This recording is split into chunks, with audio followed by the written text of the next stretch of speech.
From writing letters from a Birmingham jail to peaceful protests to his I Have a Dream speech, Dr. Martin Luther King Jr. continues to live on. And after the past year, certainly the Reverend's speeches and also messages, they have never rang truer.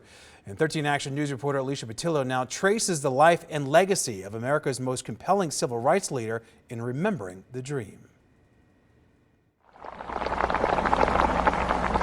So even though we face the difficulties of today and tomorrow, I still have a dream.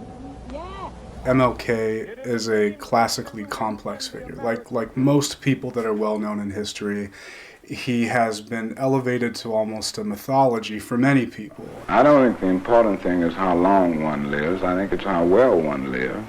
Not the quantity of one's life, but the quality of one's life.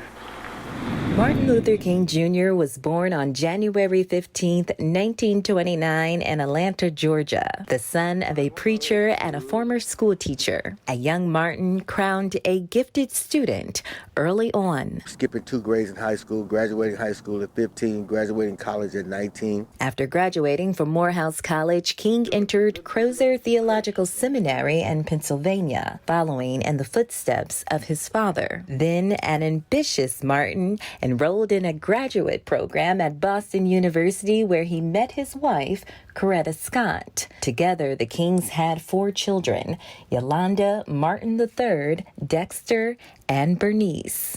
But this I know, if Jesus leads me, I shall get home someday.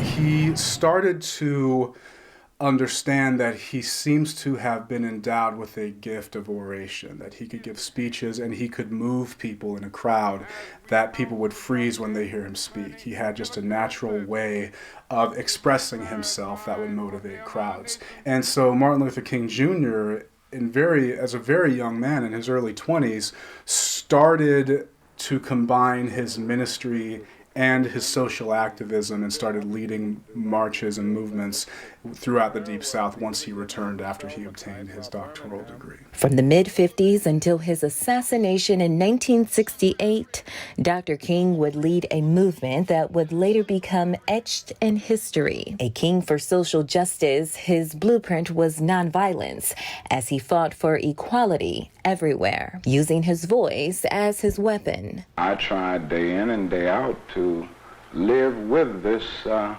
basic point in the nonviolent discipline. I say over and over again to people that we must never allow anyone to pull us so low as to make us hate them. I love Martin Luther King. I was more of a little militant. I kind of favored Malcolm, but I understand the reason where you have to have both. One cannot exist without the other. I still have a dream.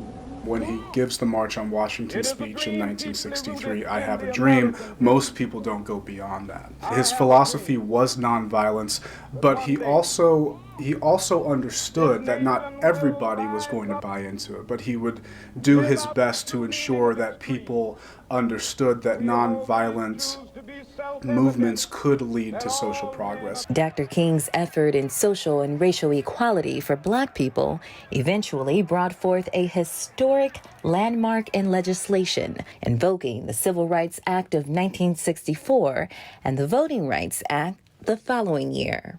I have a dream that my 4 little children will one day live in a nation where they will not be judged by the color of their skin, but by the content of their character. I have a dream today.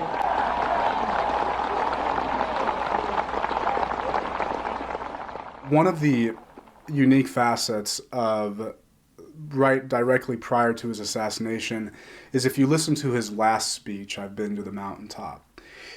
It is almost like he is predicting his death. He is acting as kind of this Moses figure. He's quoting this idea from Moses to where we will get to the mountaintop, but I won't be able to join you. So he even gives this prophetic pronouncement that he's leading people toward eventual freedom, but he's also recognizing that his time might be coming.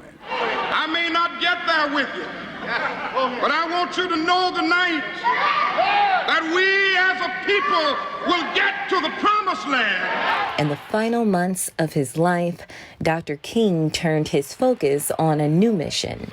He became far less popular with a number of liberals within the United States because they thought he was becoming too radical. He criticized the Vietnam War. He thought that America was kind of this imperial nation state that was set out to conquer the world through violence.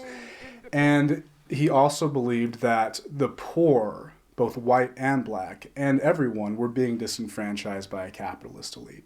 So one thing that very much frightened people about Dr. King toward the end of his life was that he was successfully mobilizing groups of people in the Deep South who were not just of African descent. On April 4th, 1968, King was shot and killed while standing on the balcony of a motel in Memphis, where he planned to support a sanitation worker strike.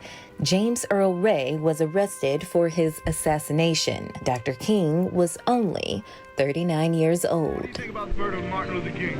Yeah, I think that's no good. In the years after King's death, Coretta Scott King, activists across the world, and members of Congress fought to keep his legacy alive. Finally, in 1983, President Ronald Reagan signed a bill creating a U.S. federal holiday in his honor. Dr. Martin Luther King Day is observed every year on the third Monday in January. We will be able to speed up that day when all of God's children, black men and white men, Jews and Gentiles, Protestants and Catholics, will be able to join hands and sing in the words of the old Negro spiritual, free at last, free at last.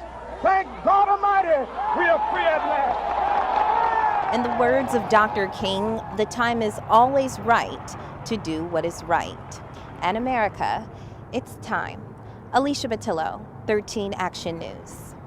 A fantastic look back at the life and legacy of a legend. Alicia, thank you so much for that.